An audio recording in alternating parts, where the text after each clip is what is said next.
A historic journey will take to the skies over Cook Strait tomorrow with Air New Zealand and Beta Technologies testing out their new electric plane. Baden Smith from Air New Zealand is with us to explain. Baden, good morning. Good morning, Ryan. Good to have you here. So, has this the first time it's been over Cook Strait, or have you done a little test so far? We did a little sneaky test flight just before Christmas, actually. But this is the first time that we'll be flying the aircraft on a regular basis across the Cook Strait. So we're hoping to do that on a daily basis from this point forward. And no avgas?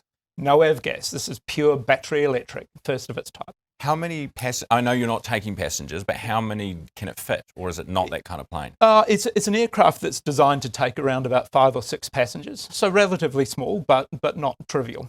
Okay. And how fast does it go? It does about 160, 170 knots, which is maybe 60 or 70 knots slower than say, something like an ATR that you see flying around in our skies. Battery life? Battery life, so it does about a 400 kilometre range, just short of 400 kilometres, which doesn't sound a heck of a lot, but actually when you put it in context of most of our regional network, so our turboprop network, most of our turboprop network, about 60% of it is within 350 kilometres. So it's actually materially useful for most of our network. How much cheaper would a ticket on a plane like that be compared to what you would pay with avgas? Oh, look, there's a long, long way to go before we can actually give you numbers like that. But I can tell you this. There is no question that regional turboprop flying has got a lot more expensive since COVID. As an operator, we've the cost of doing something like overhauling a gas turbine engine, for example, cost us well in excess of $1 million just to overhaul, service one of those things, like taking your car in for a service. Even for a little one? Even for a little one, just one engine. Per year? That'll last you a couple of years, right. but it's expensive stuff. But with this... There's nothing to service, right? It's like your electric car, like your Tesla, that there's nothing to service. So the great thing is it certainly has the opportunity to be able to put people in the sky cost effectively. Is it heavier? There's no doubt that batteries weigh a fair bit, and I can't give away all of the details of the aircraft because that's proprietary information from Beta, the developers of this aircraft. But think of it as more than a couple of Teslas. Okay. And what about, so you're doing basically a test flight or another test flight over Cook Strait, and you said you're regularly going to be flying that. What are you going to take anything on board, or is it just to test? How many times do you test it before you put a passenger in there?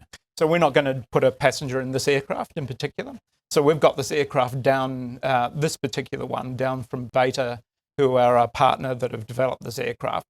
It is pre-certification, so it's not it doesn't have type certification like you would other aircraft that we're flying around in the skies right now.